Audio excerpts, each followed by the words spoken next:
テーマは普通の外人じゃないです。皆さんこんにちは。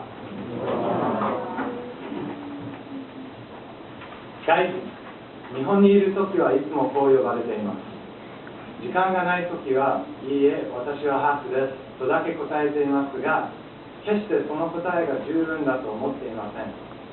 確かに私はアメリカで育って、日本人の父親とアメリカ人の母親から生まれたハーフですが、ハーフという言葉が意味するところをみんなが本当に理解しているのかは疑問に感じます。なぜなら私がハーフだといえば、ほとんどの人はただの外人だと認識するようです。一例を挙げれば、私は仕事をしているときに2人のおばさんが私について話していました。この会話は以下の通りです。わ、ここ外人が働いてるの？ハーフだって。まあ外人は外人でしょ。外人は外人。もし私に十分な時間があれば、そしてもっと日本語をうまく話せる自信があれば、彼女たちのところに戻って言ったでしょう。ごめんねおばさん、けど今や世の中はそんな簡単なものじゃないよ。普通の外人じゃないんだ。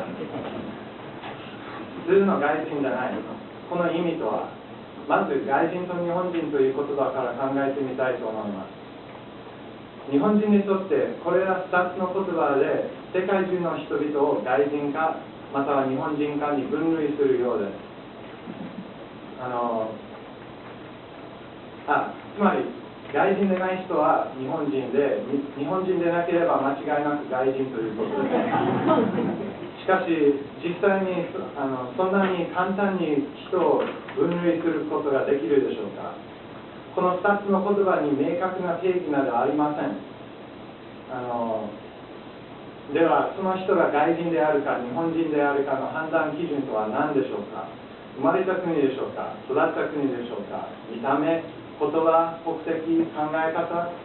私は心理学者ではありませんが、おそらく日本人が無意識的に他人を外人か日本人かに分類する場合、2つの重要な基準があります。1つ目は見た目で、2つ目は言葉です。これが常に私が外人とみなされる要因です。普通の日本人のように見えないし、普通の日本人のように話せないからです。しかし思い出す限り、私はハーフだと答えつつも自分が日本人だという思いを強く持っていました。私の父は私に日本人の外見を十分に受け継がせてくれなかったかもしれません。日本語を十分に教えてくれなかったかもしれません。しかし少なくとも彼は私のルーツに誇りを十分に抱かせてくれました。そして私が学生の時、ほとんどの友人はさまざまな国のアジア人たちでした。私の学校はほとんど白人だったため、アジア人は一緒にまとまっていました。そしてたまに私たちはからかわれていました。例えばみんな背が低かったり、両親が変わった発音だったり、みんな数学しかできないと思われていたり、学校に持っていたランチボックスの匂いがみんなと違っていたりというようなことです。でもこれに対してアジア人という誇りを持ってたおかげで、私たちはだんだんと強くなれました。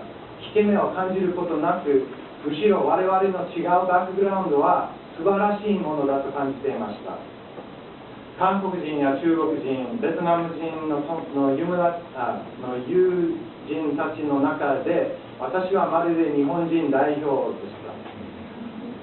それが私のアイデンティティの確固たる一部だったし、その一部が私の強さの源の一つでした。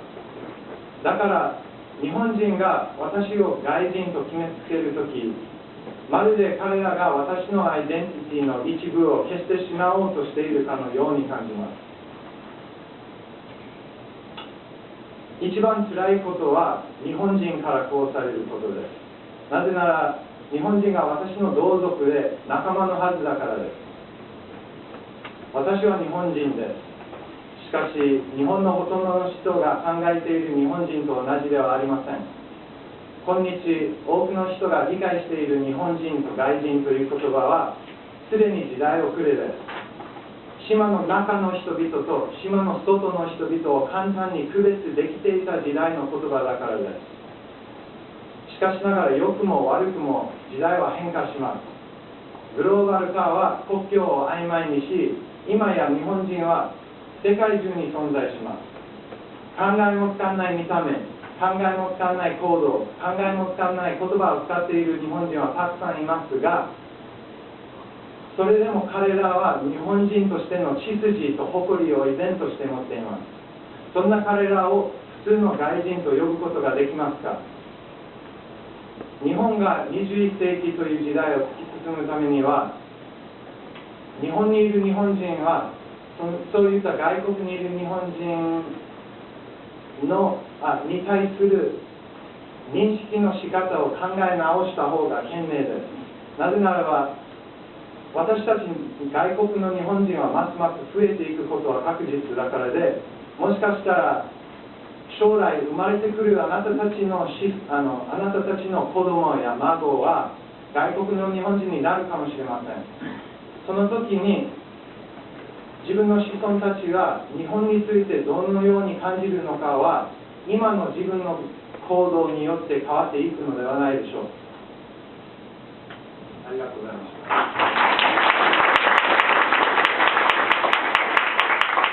ありがとうございました。それでは質疑をお願いします。戸郷様、いかがでしょうか。はい。西村圭介さん、ママがアメリカ人で、パパが日本人という人の声です。表のゲームさんのスピーチも本当に日本で有名になりました。ありがとうございました。ここで質問なんですが、京都で生まれになって、僕はいやアメリカで生まれて、父は京都で生まれて。そうなんですか。で、そして国籍がアメリカということで。そうです。国籍がアメリカ。そしてそのアメリカでは長いことおっしゃってたんですか。ずっとアメリカでずっとアメリカでおってた。で、去年の10月に日本に来ました。そうなんですか。で、香川県は何年の香川県ですか。香川県はまだ3ヶ月は経ってないけど、うちのいとこは坂出に住んでいるので、JR クレメントホテルで働いている。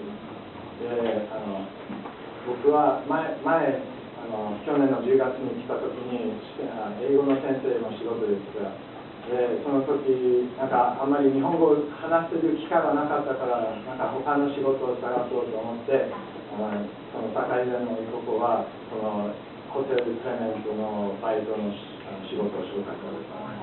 長かったです。本当にゲームさんの素敵なかっこよさにどういったんでしょうか。外国人という誇りを持ってですね、これからも結びいただければということなんですが、私も孫が多分なんです。そうです。